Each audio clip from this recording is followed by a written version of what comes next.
temática Brasil, nação cujo Deus é o Senhor. Vamos fazer a leitura nesse momento de João, capítulo 20, dos versículos 19 a 23. Leamos.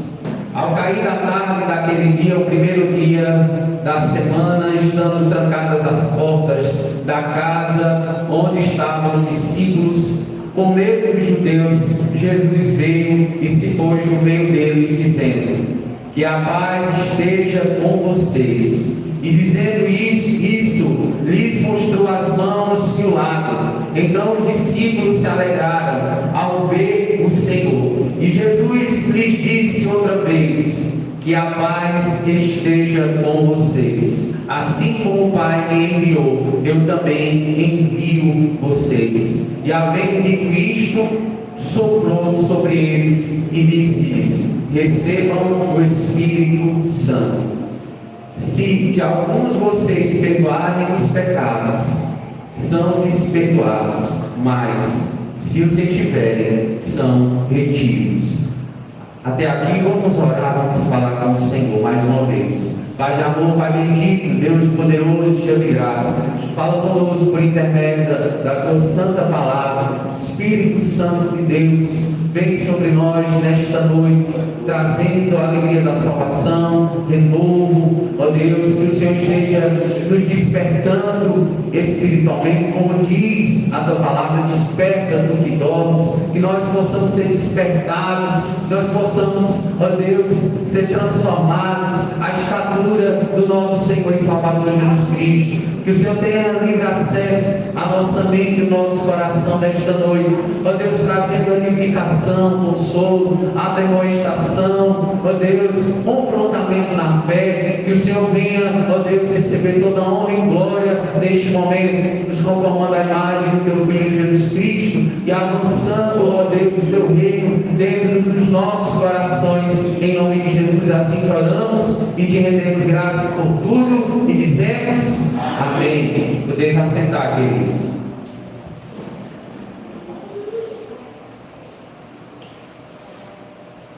As portas estão trancadas, possivelmente por medo. Os discípulos de Jesus estavam trancados em uma casa, em um cenáculo, lugar onde eles estavam ajuntados, haviam se reunidos no domingo, o qual Jesus ressuscitou, e eles estavam isolados, feridos pelo pavor da perseguição e pela dor do luto. Eles haviam visto o seu mestre ser crucificado, o chão deles de fato havia sumido, e é nesse cenário, queridos, de portas trancadas e corações com certeza congelados pelo medo, que o Cristo ressurreto, ele aparece. Ele não bate a porta, ele não chama de fora, ele não bate a porta. Apocalipse capítulo 3, versículo 23, 20, melhor dizendo, vai nos dizer o seguinte: Jesus ele se revela como aquele que bate a porta, versículo 20.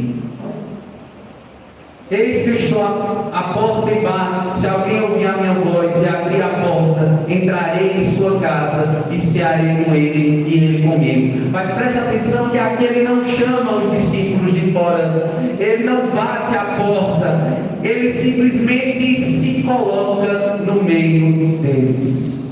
E as primeiras palavras que saem da boca de Jesus não são de cobrança nem de repreensão, porém de perdão e cheio de graça. E ele diz: Pai seja convosco. Olhando para essa cena, é impossível, queridos, não aplicar para a realidade do Brasil. Frequentemente ouvimos e repetimos o texto do Salmo 33, versículo 12: bem-aventurada é a nação cujo Deus é o Senhor, o povo que o mesmo escolheu para a sua herança. Uma nação, queridos, só se torna herança do Senhor quando os indivíduos que nela habitam são alcançados pelo resgate do Cristo que está vivo. Porque Colossenses, no capítulo 1, versículo 13, nos diz: Ele nos libertou do poder das trevas e nos transportou para o reino do Filho amado. Porque transformados por sua graça, uma vez transformados por sua graça, somos enviados com o seu poder, com a autoridade que Cristo assim nos revestiu. Porque vocês serão as minhas testemunhas, tanto em Jerusalém, na Judéia, em Samaria e até os confins da terra. E eis que envio sobre vocês a promessa de meu Pai, disse o Senhor Jesus Cristo em Lucas 24, os versículos 48 e 49. Então a orientação de Jesus: permaneçam hoje na cidade, até que vocês sejam revestidos do poder que vem do alto. Portanto, uma vez alcançados por Jesus no cenáculo, na casa das nossas muitas vezes aflições, dos nossos pecados, a ordem do Senhor, ela continua hoje viva para nós, que não é o isolamento. Nós vivemos um tempo, anos atrás, isolados devido a uma pandemia a nível global, mas graças a Deus hoje nós não nos encontramos mais isolados, nós não nos encontramos mais dentro de uma casa, trancados. Não, o Brasil não será transformado por uma igreja trancada entre quatro paredes com medo da cultura ou da religiosidade. Não, o Brasil ele será transformado por homens e mulheres que avançam em conhecer o Senhor e tem o Senhor como único e suficiente Salvador das suas vidas, e que olham para Jesus, o autor e consumador da sua fé. Assim nós teremos uma nação transformada, um Brasil renovado espiritualmente, não com medo, mas bravamente, corajosamente, desafiando os homens à fé verdadeira, a fé no único suficiente Salvador, a fé em Jesus. Pois bem, os discípulos eles caminharam com Jesus por 3 anos, queridos, mantenham a sua Bíblia aberta, eles viram milagres, eles, nesse contexto aqui, eles testemunharam a sua crucificação, eles viram eles sendo crucificados, mesmo distantes, mesmo com medo, mesmo abandonando o mestre. Nesse contexto aqui, eles viram, eles presenciaram tudo isso. O Messias que eles achavam que estabeleceria um reino, talvez político, meramente social, estava morto. Os judeus, eles esperavam esse Messias, e diante deles, o Messias, Jesus, estava morto. Embora houvesse relatos da ressurreição naquela manhã, pelas mulheres e por Pedro e João, a comunidade dos discípulos ainda estava dispersa, ela estava confusa, ela está sem rumo. Às vezes a gente pensa assim: o Brasil está sem rumo, e de fato o Brasil, para achar a direção no norte, tem que a Cristo aceitar, tem que a Cristo reconhecer, tem que a Cristo seguir, andar segundo os passos do nosso mestre. Era da mesma forma que os discípulos se encontravam, sem rumo, sem direção. E aí acontece, queridos, que veio o anoitecer do domingo da ressurreição, e os discípulos estavam trancados em uma sala. O texto destaca aqui as portas que estavam trancadas por medo dos judeus. O versículo 19 destaca isso. E um ambiente de luto e de sensação de fracasso. Esse era o ambiente, e é nesse cenário de portas fechadas pelo medo que Jesus ele aparece fisicamente no meio deles. E o ponto central aqui, queridos, é a transformação da identidade dos discípulos, porque Jesus ele sopra sobre eles o Espírito Santo, transformando homens medrosos em apóstolos ousados. Assim como aquela sala trancada pelo medo, ela precisou da intervenção do Cristo ressurreto. A nação brasileira hoje necessita do mesmo sopro de vida. E diante disso, o Brasil será a nação cujo Deus é o Senhor, quando for alcançado e de maneira obediente ou obedientemente cumprir a ordem de Jesus. E a ordenança bíblica é, em primeiro lugar, paz seja convosco. Essa é a primeira ordenança bíblica. Ter paz para com Deus não é para quem quer, né? Ou não é para quem quer ter essa paz. Todavia é para quem foi reconciliado por Deus por meio de Jesus. Paulo disse na segunda carta de Paulo aos Coríntios, capítulo 15, versículo 18: ora, tudo isto provém de Deus, que nos reconciliou consigo mesmo por meio de Cristo e nos deu o ministério da reconciliação.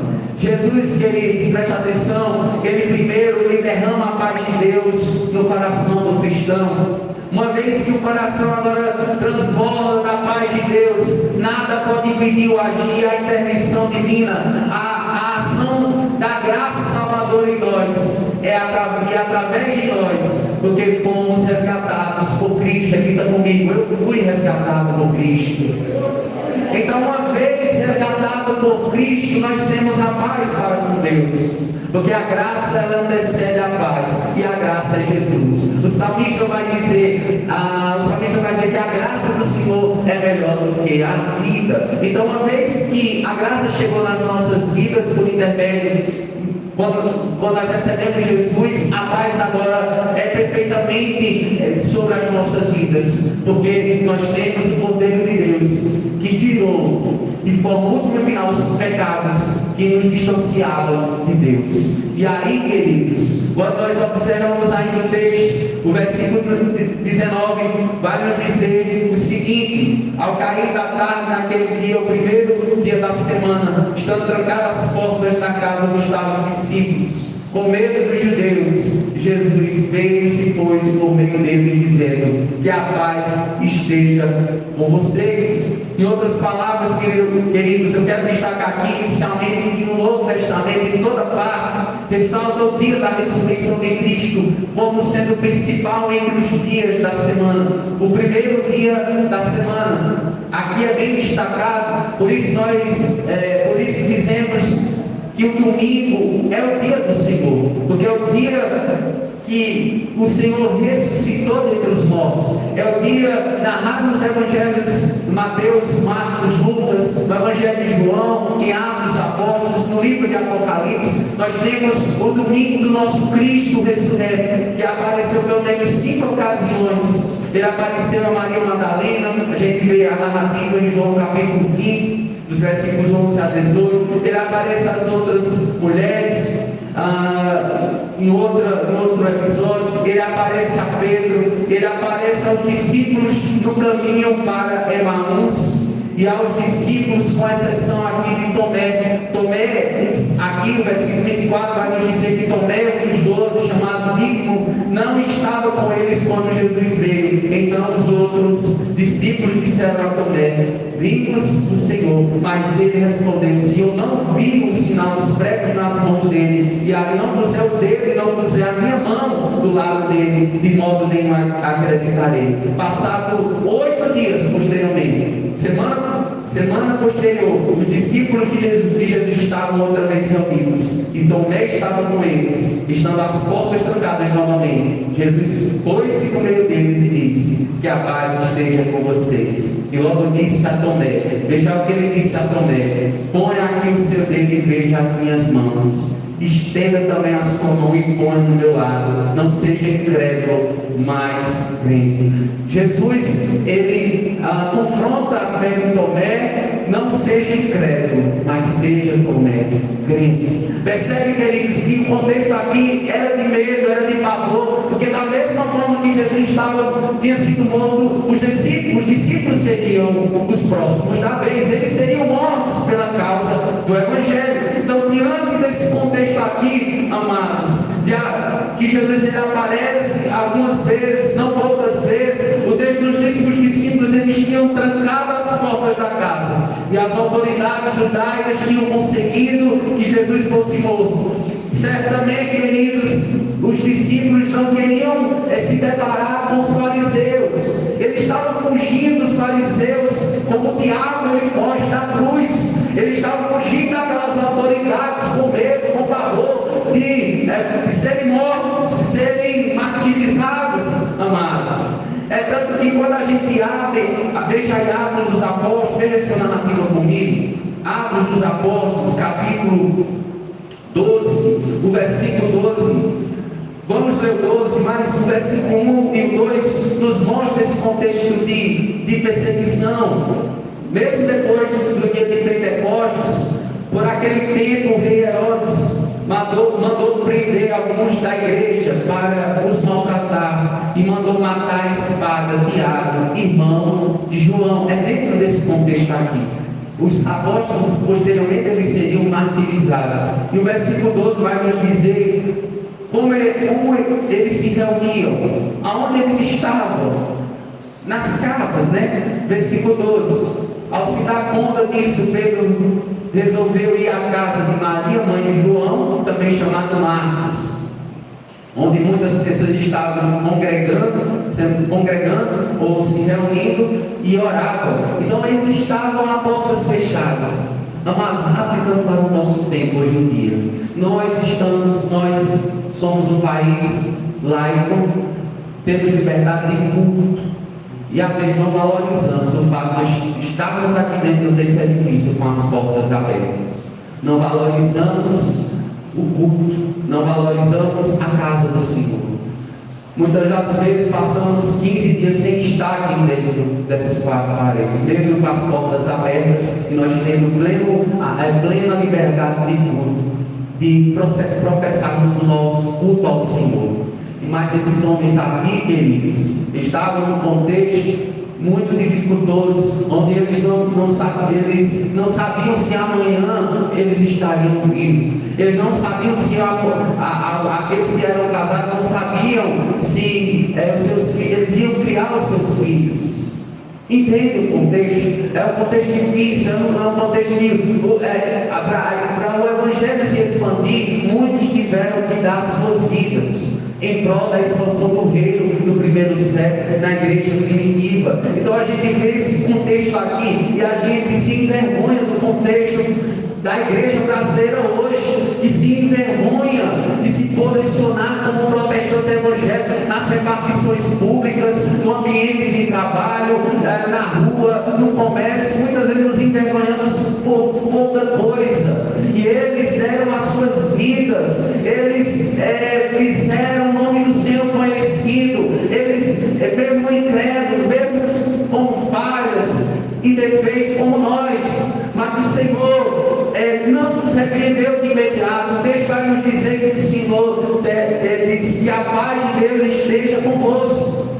A primeira coisa que Jesus faz quando tem um encontro genuíno com o homem é transmitir a sua paz para o mundo perdido, é transmitir o seu shalom para os homens perdidos. E Jesus ele nos dá esta autoridade para que nós possamos também neste ministério de reconciliação, porque Deus ele reconciliou o mundo com o mundo inteiro através de Jesus, e ele nos dá este ministério. Uma vez perdoados, nós somos usados como instrumentos de Deus para o perdão dos homens perdidos. Quem está entendendo a mensagem, diga amém. Então, quando nós observamos o que Jesus ele fez aqui, de fato, abraçando os seus discípulos, derramando a paz, ou tranquilizando eles, porque eles estavam apavorados, e Jesus nos tranquilizou. Jesus acalmou os seus discípulos, ele acalmou a tempestade dos seus discípulos, a turbulência, as aflições que eles estavam vivenciando, e ele, da mesma forma que acalmou os seus discípulos e tranquilizou os seus discípulos, ele nos dá calmaria hoje, ele nos tranquiliza hoje, ele está conosco hoje. Na verdade, queridos, quando nós observamos, não surpreende que os discípulos buscassem a companhia uns dos outros nessa noite de domingo, porém, de repente, Jesus ele apareceu e ficou no meio deles. Mas isso foi possível. Ele só foi possível se as portas E isso só foi possível, queridos, porque Jesus, ele estava em corpo ressurreto, porque as portas estavam trancadas. Como ele se colocou diante, no meio dos seus discípulos? E aí, queridos, a gente pode afirmar isso, porque nada é impossível para Jesus. Se não era impossível para Jesus antes da crucificação, imagine depois da crucificação, onde ele ressuscitou ao terceiro dia. Então Jesus hoje continua exaltado, e nada é impossível para Jesus. Nada, absolutamente nada, queridos, porque tudo podemos naquele que nos fortalece. Filipenses 4,13, tudo nós podemos, porque sabemos que passamos por aflições, momentos de bonança, mas a nossa fonte de contentamento é Jesus. Jesus, ele pediu que o tocasse e até comeu junto com eles. Desde Lucas vai nos mostrar essa narrativa, onde Jesus ele pede para os discípulos comer com ele. O corpo ressurreto de Jesus era um corpo diferente, queridos, não sujeito às leis da natureza, ou seja, a portas ou paredes ou o que quer que seja. Jesus ele demonstrou o seu poder nesse culto, queridos. Às vezes nós queremos limitar o poder de Deus, porém onde Jesus está, o mal tem que sair, o medo salta para fora, existe cura às enfermidades, as maldições caem por terra, a ansiedade é eliminada de nosso meio, o diabo é vencido pela paz. Filipenses capítulo 4, o versículo 7 nos diz: e a paz de Deus, que excede todo o entendimento, guardará o vosso coração e a vossa mente em Cristo Jesus. E nós podemos perguntar ainda nesta noite, de que maneira Jesus transformou o medo dos discípulos em coragem. E Jesus disse que a paz esteja com vocês. As primeiras palavras foram palavras de paz, palavras de tranquilidade, mesmo diante do abandono, da incredulidade, aparentemente dos discípulos, diante do medo. Irmãos, Deus não nos trata. Salmo 103, versículo 10. Nos diz o seguinte: Deus não nos trata segundo os nossos pecados, nem nos retribui consoante as nossas iniquidades. Ele sabe o momento de nos confrontar, Ele sabe o momento de nos consolar, Ele sabe o momento de nos conduzir a verdes pastos. Ele sabe o momento de trazer refrigério à nossa alma, porque Ele é o pastor das nossas vidas, Ele é o bispo das nossas vidas. O Senhor é o meu pastor e nada me faltará. Então, quando nós observamos esse Jesus que capacitou os seus discípulos no momento da aflição, no momento que eles tinham entregado os pontos, porque a obra na cruz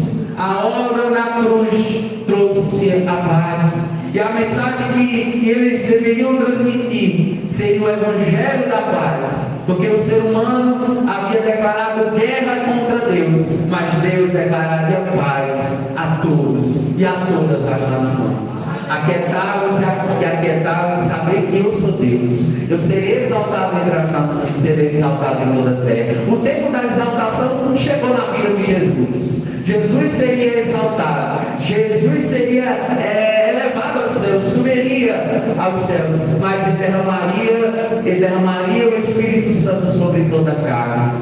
E o Espírito desceu, e ele convence hoje o homem do pecado, da justiça e do juízo de Deus. E esse Espírito Santo foi derramado sobre toda a carne, porque este é o próximo ponto da mensagem. Porque para o Brasil ser uma nação cujo Deus é o Senhor, precisa crer em Cristo para ter a paz com Deus. E não somente isso, para nós brasileiros, além de crer em Jesus para receber a paz com Deus, nós precisamos do Espírito Santo, porque é o Espírito Santo que nos vivifica, é o Espírito Santo que nos dá o fôlego da vida espiritual, o Espírito Santo da promessa que foi dado a todos os salvos. e é proclamado na consumação dos nossos pecados na cruz do Calvário. Jesus foi ter com eles, diz o texto aí, ele os tranquilizou, ele derramou a paz em seus corações, e além disso, ele os capacitou, ou os capacitaria pelo poder, pelo poder do Espírito Santo. Abra comigo Romanos, no capítulo 1, versículo 16. Veja o que diz Romanos, no capítulo 1, versículo 16. Romanos, no capítulo 1, versículo 16. Paulo ele declara aqui: pois não me envergonho do Evangelho, porque é o poder de Deus para a salvação de todo aquele que crê, primeiro do judeu e também do grego. Leamos o 17 também: porque a justiça de Deus se revela no Evangelho, de fé em fé, como está escrito: o justo viverá pela fé. Então Paulo aqui ele declara algo que está intrinsecamente ligado, ou está totalmente conectado com a pessoa do Espírito Santo. O poder do Evangelho se dá na pessoa do Espírito Santo. É por intermédio do Espírito Santo que homens são convertidos, que homens de corações são transformados em carne, deixam de ser pedra para ser carne. É por intermédio do Espírito Santo que há regeneração, queridos. Há batismo, há um revestimento para o envio, mas antes é necessário a gente ter o Espírito Santo, para uma vez tendo o Espírito Santo, sermos revestidos para a missão. E isso acontece aqui, veja comigo, leiamos o versículo 22, leia comigo, vamos lá, todos juntos. E, havendo dito isto, soprou sobre eles e disse-lhes: recebam o Espírito Santo. Percebe que Jesus ele sopra sobre os seus discípulos o Espírito Santo. Em outras palavras, o que é que acontece aqui em João 20, versículo 22, nos lembra o que aconteceu em Gênesis, no capítulo 2, no versículo 7, quando Deus ele soprou vida no primeiro ser humano. Tanto no hebraico quanto no grego, o termo sopro aqui também significa espírito. Certo teólogo diz, queridos, presta atenção: o sopro de Deus na primeira criação deu vida física, mas o sopro de Jesus Cristo na nova criação deu vida espiritual. E os cristãos, queridos, eles receberiam o batismo do Espírito Santo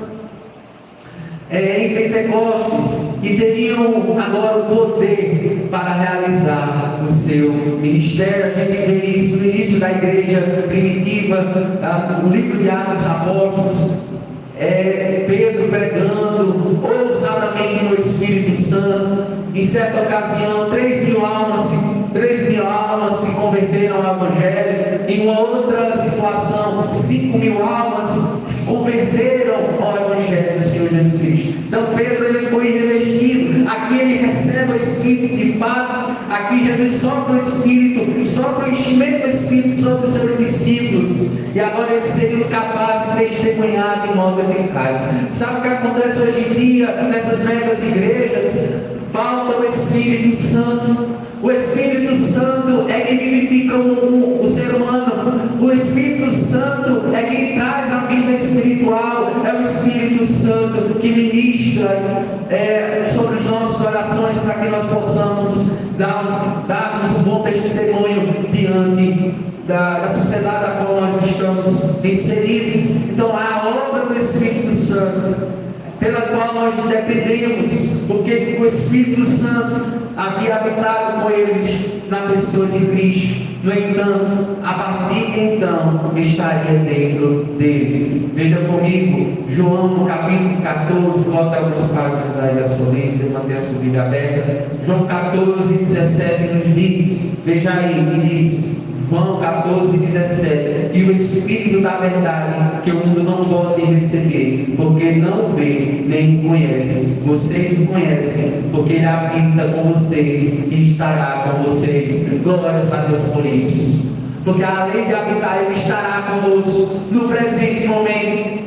O Espírito Santo de Deus, que foi cantado aqui: enche-me, Senhor. foi cantar 3 músicas, aqui o Ministério Louvor ministrou aqui inicialmente 3 músicas exaltando a pessoa do Espírito Santo. A gente programou isso não, porque o Espírito Santo de Deus, Ele nos conduz à adoração nesta noite. Ele conduziu a gente nessa adoração nesta noite, porque é o Espírito Santo que toca nos corações, é o Espírito Santo que faz a obra, Ele que traz a harmonia, a comunhão, a unidade entre nós, é o Espírito Santo de Deus, porque nós temos o mesmo sentimento, o mesmo amor, nós estamos conectados com o mesmo propósito, a glória de Deus, no Senhor Jesus Cristo.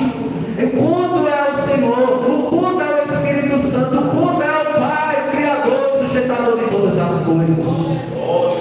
Porque nós afirmamos que nós cremos nesse Deus, o único Deus que se manifesta em 3 pessoas, o Pai, o Filho e o Espírito Santo, o qual está sendo adorado, queridos, o qual nos perdoou. Quem aqui foi perdoado por Deus?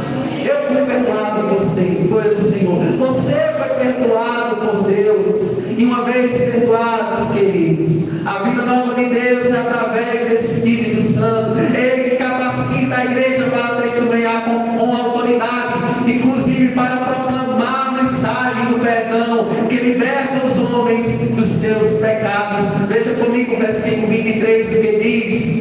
O versículo 23, se de alguns vocês perdoarem os pecados, são perdoados, mas se os retiverem, são retidos. Em outras palavras, queridos, seja o instrumento do perdão de Deus na sua casa, seja o instrumento do perdão de Deus no meio da irmandade, nos de fora, por intermédio dos domésticos da fé, seja o instrumento de Deus de perdão, porque você foi chamado e você está agora sob a autoridade de Cristo, debaixo da autoridade de Cristo, uma vez debaixo da autoridade de Cristo. Cristo nos autoriza hoje a orar, e a oração feita com fé, a oração feita com fé curará o enfermo, e se tiver cometido pecados, lhe serão perdoados.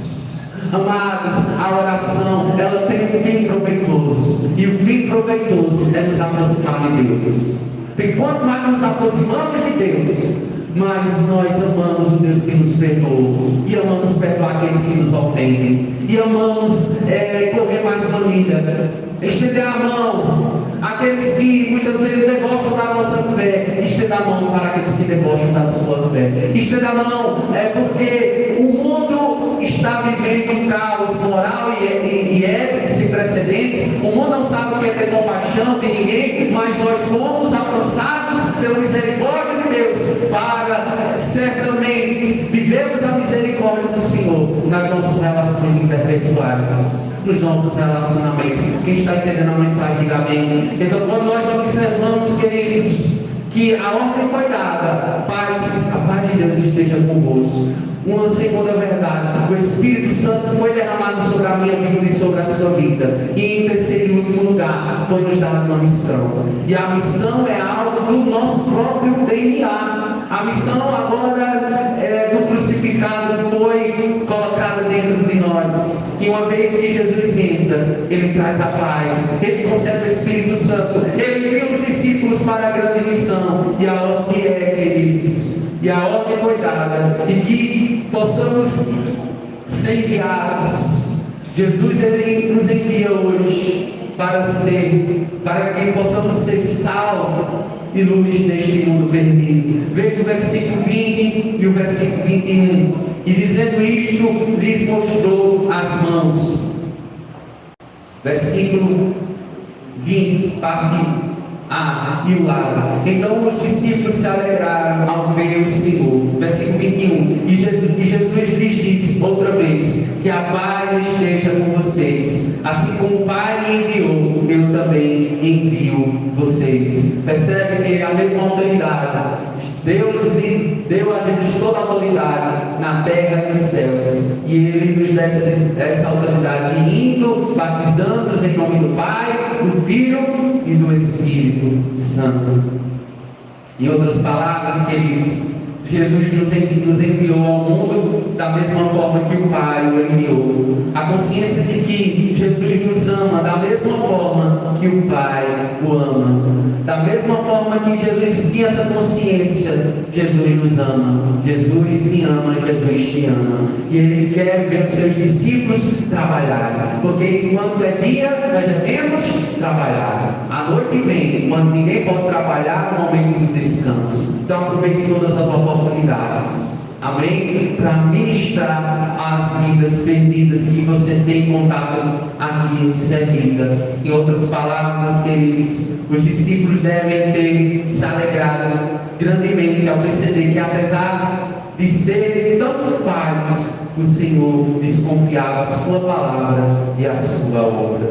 Eles o haviam abandonado e fugido, mas agora Jesus nos enviaria para representá-lo. Pedro o havia negado, por exemplo, 3 vezes. No entanto, em poucos dias, queridos, ele pregaria a palavra de Deus, acusaria os judeus de negarem a Jesus, e milhares deles seriam salvos. Percebe? Jesus, ele trabalha, porque ele trabalha para aqueles que ele espera, porque ele tem um propósito na minha vida e na sua vida. Ele tem um plano perfeito. O Senhor quer resgatar muita gente aqui em seguida, através da minha vida e da sua vida. Quem crê nisso, diga amém. Eu creio nisso. Pela fé, a gente enxerga que Deus tem muita gente ainda para conquistar aqui, para ganhar muitas almas, para serem certamente conduzidas ao eterno e supremo pastor Jesus. E é através da minha vida, é através da sua vida que isso vai ocorrer. Irmãos, as marcas de suas mãos, onde os pregos foram fincados, e a cicatriz do lado o identificam, né? A crucificação de Jesus deixou marcas no seu corpo. E aí eu pergunto a você: qual marca em nosso corpo nos identifica com o crucificado? E aí Paulo ele vai responder: qual é a marca que nos identifica com o crucificado? Vamos abrir Gálatas no capítulo 5, o versículo 24. Veja essa marca que você deve carregar, que lhe identifica com o crucificado. Gálatas no capítulo 5, o versículo 24. Gálatas 5, o versículo 24. Leiamos.